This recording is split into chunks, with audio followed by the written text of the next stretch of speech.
Hello and welcome again to all of my subscribers, viewers, and friends in my YouTube channel Space Computer Institute. Space Computer Institute YouTube channel मा तपाईहरुलाई स्वागत छ।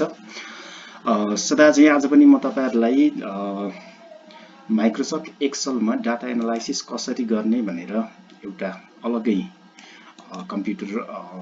Software सम्बन्धी parts लिएर चाहिँ आएको छु। यसमा डाटा एनालाइसिस बिजनेस फाइनान्स अनि अकाउन्टिङमा एकदमै इम्पोर्टेन्ट भएको हुनाले मेरा धेरै साथीहरूले यो सम्बन्धी भिडियो बनाएर हामीलाई पर्मानेन्ट रूपमा सिकाउनु पर्यो सर भन्ने अनुरोध गरेको हुनाले त्यो अनुरोधलाई मनन गर्दै म यो भिडियो तपाईहरु माझ लिएर आएको छु। सबसे पहिले मैले यहाँ माथि लेखेको छु हेर्नुस् टपिकमा 6 important formulas in MS Excel मा डाटा ह्यान्डल गर्दाखेरि डाटा एनालाइसिस गर्दाखेरि हामीलाई आवश्यकता पर्ने यी 6 वटा फर्मुलाहरू सम इफ्स एभरेज इफ र एभरेज इफ्स गरेर 6 वटा फर्मुला कसरी युज गर्ने भन्ने चाहिँ म तपाईहरुलाई यो भिडियो मार्फत देखाउन गइरहेको छु। त्यसैले भिडियोलाई अन्तिमसम्म हेरिदिनु होला। कृपया लाइक सब्स्क्राइब र शेयर पनि गरिदिनुहुन्छ होला भन्ने मेरो चाहिँ आशा रहेको छ। हेर्नु साथीहरु, यसमा मैले एउटा डाटा रेन्ज बनाएको छु। यो डाटा रेन्जलाई सबैभन्दा पहिला मैले बोर्डरिङ गर्छु, बोर्डर। फेरि यसको हेडिङ्सलाई मैले कलरिङ गर्छु, कलर इज रेड। अब यो फर्स्ट कोलममा छ, फर्स्ट कोलममा डेट लेखेको छु मैले। त्यस्तै यो डाटा रेन्जको सेकेन्ड कोलममा कलर छ, थर्ड कोलममा तपाईको स्टेट छ, फोर्थ कोलममा तपाईको क्वान्टिटी छ र फिफ्थ कोलममा तपाईको टोटल छ। अब यो डाटालाई चाहिँ कसरी सम इफ्स एभरेज इफ र एभरेज इफ्समा कन्भर्ट गर्ने भन्ने कुरा म तपाईलाई चाहिँ देखाउन गइरहेको छु। सबैभन्दा पहिला जाउँ सममा। मैले तपाईलाई योभन्दा अघिल्लो भिडियोमा पनि भनेको छु कि एक्सेलमा सबैभन्दा पहिला हामी चाहिँ फर्मुला लगाउँदाखेरि राख्छौं इक्वल टु राखेर जुन फर्मुला राख्ने हो त्यो फर्मुला चाहिँ हामी ल्याउँछौं। जस्तो त्यो टाइप गर्छौं। जस्तै यहाँ सम छ, SUM some small bracket open गर्छौं। नम्बर टु नम्बर भन्छ। हामीले यहाँ जुन रेन्ज सिलेक्ट गर्नुपर्ने हो त्यो रेन्जलाई हामी चाहिँ के गर्छौं, सम गर्नुपर्ने त्यो रेन्जलाई चाहिँ सिलेक्ट गर्छौं। यो रेन्ज हामीले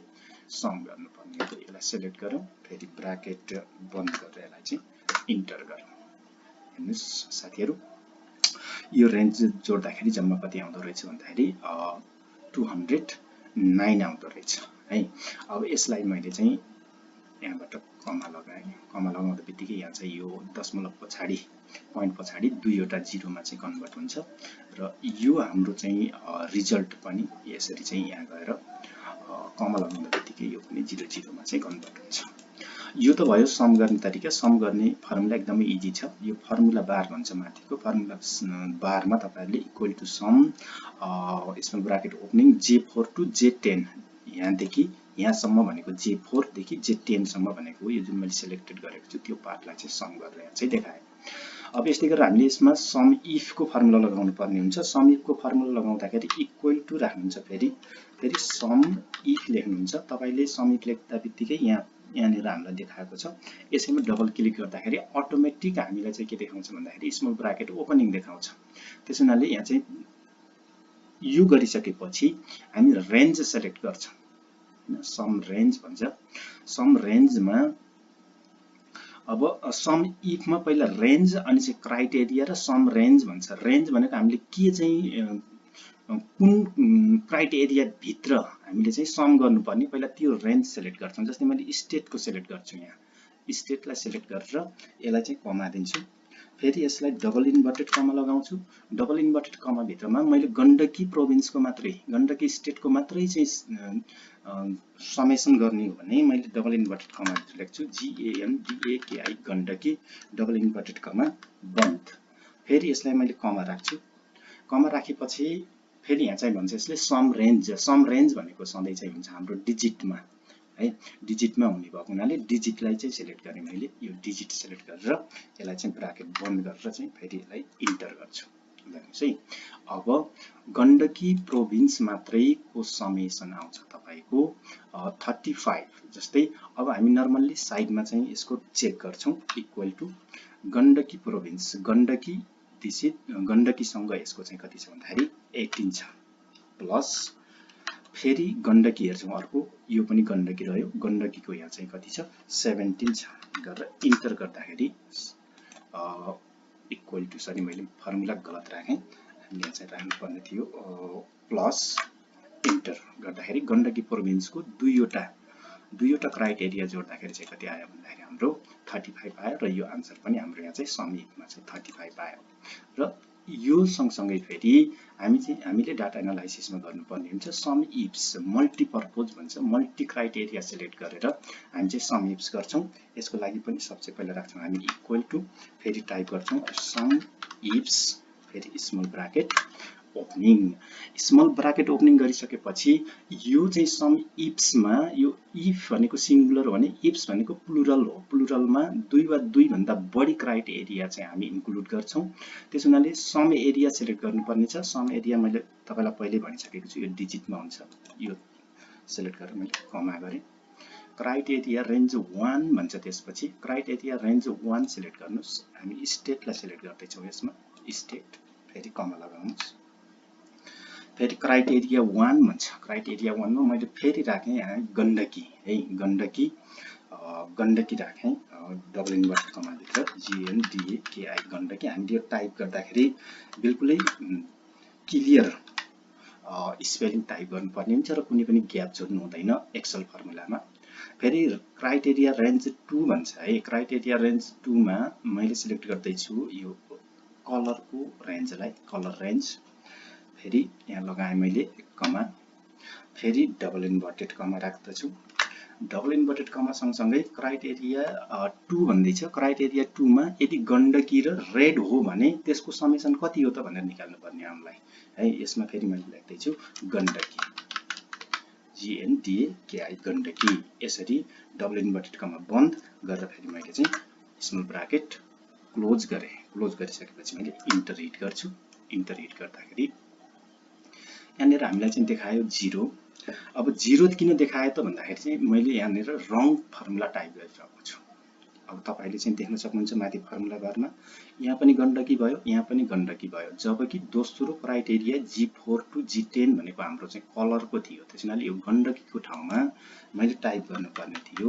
कुनै एउटा कलरको नाम जस्तै मैले रेड टाइप गरेर इन्टर हिट गर्दा बित्तिकै यसले दिन्छ गण्डकी र रेड मात्रै भनेको 18 छ गण्डकी रेड भनेको 18 मात्रै छ हेर्नुस् यहाँ पनि तपाईले देख्न सक्नुहुन्छ गण्डकी रेड भनेको 18 मात्रै छ यसलाई मैले रेड गरेर हेर्नुस् है अनि यहाँ पनि गण्डकी त छ तर यो चाहिँ कलर के छ ब्लू छ त्यसैले यसले चाहिँ के गरेन क्याल्कुलेट गरेन वा समेसनमा चाहिँ लिएन दैट्स व्हाई यसरी हामी चाहिँ के गर्न सक्छौं त भन्दाखेरि सम इफ र सम इफ्स गरेर तीनवटा फर्मुला चाहिँ युज गर्न सक्छौं त्यसै हाम्रो अर्को फर्मुलाको सेरिज छ एभरेज अब एभरेज क्याल्कुलेसनमा डाटा एनालाइसिस हामी स्ट्याटिस्टिकमा नि पढ्छौं यसमा पनि डाटा एनालाइसिस कसरी गर्ने भनेर चाहिँ साथीहरुले मलाई क्वेशन सोध्नु भएको थियो र यसमा पनि अब म चाहिँ विस्तारै तपाईहरुलाई तीनवटै फर्मुला चाहिँ क्याल्कुलेसन गरेर देखाउँछु हेर्नुस् है त एभरेजको लागि पहिला त फर्मुला इक्वल टु राख्नुहुन्छ फर्मुलाको लागि equal to AVERAG average small bracket opening number to number हामी चाहिँ ठ्याक्कै के गर्छौं भन्दाखेरि सममा जुन फर्मुला लगाएका थियौं त्यही फर्मुलालाई हामी यहाँ चाहिँ रिपिट गर्छौं तर सम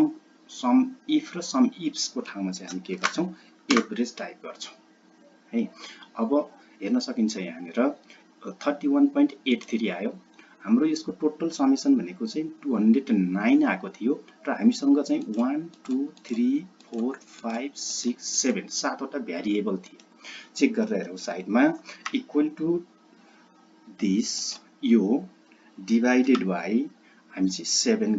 गरौँ भने यसरी 29.86 दियो हामीलाई हैन अब यो कहाँनिर मिस्टेक भयो फेरि हामी हेर्छौं एकचोटी है 1 2 3 4 5 6 7 नै छ 209 नै छ अब 31.83 छ अब यो कहाँनिर मिस्टेक भयो भन्दाखेरि हामी चाहिँ यहाँ क्याल्कुलेट गरेर हेरौं है त फेरि यसलाई चाहिँ हामी सिलेक्ट गर्छौं एकचोटी फेरि यो कर्नरमा गएर हामी यसलाई अटो सम गर्दिन्छौं 209 नै आउँछ 29 मा सायद यहाँनिर हामी चाहिँ गलत फर्मुला लगायौं गलत फर्मुला कहाँनिर लाग्यो भन्दाखेरि हामीले सिलेक्ट गर्नुपर्ने थियो 18 बाट हामीले सिलेक्ट गर्यौं यसलाई चाहिँ 34 बाट यो रेन्जलाई मैले यसरी बढाउँछु ल हेर्नुस् है रेन्जलाई बढाइसकेपछि फेरि यसलाई इन्टर गर्छु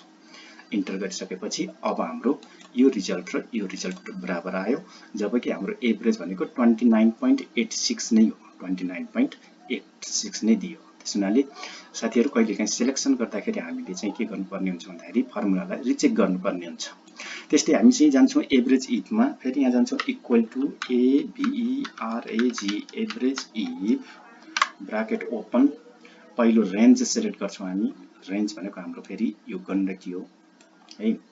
गण्डकी रेन्जलाई यसरी स्टेटलाई सिलेक्ट गर्यौं स्टेटको रेन्जलाई फेरि कमा लगायौं फेरि डबल इन्भर्टेड कमा फेरि रेन्जलाई चाहिँ हामी क्राइटेरिया रेन्जको क्राइटेरिया लेख्छौं है क्राइटेरियामा चाहिँ हामी लेख्छौं गण्डकी फेरि GANDAKI गण्डकी डबल इन्भर्टेड कमा बन्द फेरि यसलाई कमा राखौं कमा राखिसकेपछि हामी एभरेज रेन्जमा जान्छौं एभरेज रेन्ज भनेको हाम्रो चाहिँ यो टोटलको रेन्ज हो यसलाई सिलेक्ट गरेर यसलाई ब्राकेट बन्द गरेर इन्टर गरौँ अब गण्डकीको मात्र चाहिँ एभरेज भनेको कति रहेछ 17.5 हैन हामीले गण्डकीको यहाँ पहिले निकालेका छौं अब यसैलाई 2 ले डिवाइड गर्ने हो जस्तै इक्वल टु 35 डिवाइडेड बाइ 2 गरौँ किनकि यो 2 मैले किन राखेको त भन्दाखेरि गण्डकी भनेको मात्र दुई वटा छन् 1 2 गण्डकी हैन गण्डकी दुई वटा भएको हुनाले 2 ले डिवाइड गर्दाखेरि के भयो सम इफ आयो सम इफको यो चाहिँ तपाईको रिजल्ट आयो यहाँनेर र यहाँ पनि चाहिँ त्यो ठ्याक्कै त्यही रिजल्ट चाहिँ हामीलाई दिएको छ यसरी यहाँ गएर कमाबाट यसलाई चाहिँ इक्विभ्यालेन्स गरेर हेर्न सकिन्छ त्यस्तै अर्को छ हाम्रो सम इफ्स को फर्मुला अब सम इफ्स लाई फेरि पनि इक्वल टु राखौं सम इफ्स ब्राकेट ओपन गरौँ यसमा पनि सम रेन्ज राखौं हामीले सम रेन्ज भनेको यहाँबाट सिलेक्ट गरिन्छ त्यो तपाईहरुलाई अवगत नै छ कमा राखौं क्राइटेरिया रेन्ज 1 भन्छ क्राइटेरिया रेन्ज 1 मा मैले फेरि पनि स्टेट सिलेक्ट गरे स्टेट सिलेक्ट गरेरलाई चाहिँ कमा राखे फेरि डबल इन्भर्टेड कमा यसमा पनि मैले गण्डकी डबल इन्भर्टेड कमा बन्द फेरि कमा कमा राखिसकेपछि फेरि मैले चाहिँ के गर्छु भन्दाखेरि क्राइटेरिया रेन्ज 2 सिलेक्ट गर्छु क्राइटेरिया रेन्ज 2 मा मैले सिलेक्ट गर्दै छु कलरको रेन्जलाई फेरि कलरको रेन्ज सिलेक्ट गरे यसरी कलरको रेन्ज सिलेक्ट गरिसकेपछि फेरि मैले कमा राख्छु हैन कमा राखिसकेपछि फेरि मैले क्राइटेरिया रेन्ज 2 बाट क्याल्कुलेट गर्नुपर्ने वा एभरेज इफ्स निकाल्नु पर्ने के हो त भन्दाखेरि डबल इन्भर्टेड कमा फेरि यहाँ पनि चाहिँ हामी के गरौँ भन्दाखेरि रेड राखौँ न रेड राखेर यसलाई डबल इन्भर्टेड कमा बन्द फेरि ब्राकेट बन्द गरेर मैले इन्टर हिट गर्छु यो गर्दाखेरि चाहिँ के हुन्छ भन्दाखेरि एभरेज इफ्स मा गण्डकी प्रोभिन्सको मात्रै 18 देखियो यो किन यसरी देखियो त भन्दा अब तपाईहरुले यहाँबाट हेर्न सक्नुहुन्छ यसलाई किनकि गण्डकी र रेड भनेको यहाँ एउटा मात्रै छ अब 18 लाई 1 ले डिवाइड गर्दा आउने रिजल्ट भनेको हाम्रो चाहिँ के हो त 18 नै हो त्यसकारण हाम्रो रिजल्ट पनि के हो त भन्दाखेरि 18 नै हो हैन त्यसैनाले सम इफ्स एभरेज इफ र एभरेज इफ्स बाट हामी के गर्न सक्छौं भन्दाखेरि कुनै पनि कम्पनीको डाटाहरुलाई हामी चाहिँ इजिली एनालाइसिस गर्न सक्छौं बेसिकली अब डाटा एनालाइसिस भनेको चाहिँ कम्प्युटर माइक्रोसफ्ट एक्सेल सम्बन्धी एउटा इम्पोर्टेन्ट पार्ट भएको हुनाले तपाईहरुले सोधेका क्वेशनहरु डाटा एनालाइसिस को लागि सम सिरिज र एभरेज सिरिजका क्वेशनहरुको बेसिक आन्सरहरु मैले यहाँ दिएको छु कृपया मेरो च्यानललाई लाइक एन्ड सब्स्क्राइब गर्न नभुलिदिनु होला तपाईहरुको इच्छा बमोजिम तपाईहरुको आवश्यकता बमोजिम चाहिने अरु पनि फर्मुलाहरु लिएर म फेरि चाहिँ अर्को नयाँ भिडियोमा आउने छु कृपया please like and subscribe my channel Space Computer Institute. Thank you very much to watch the video.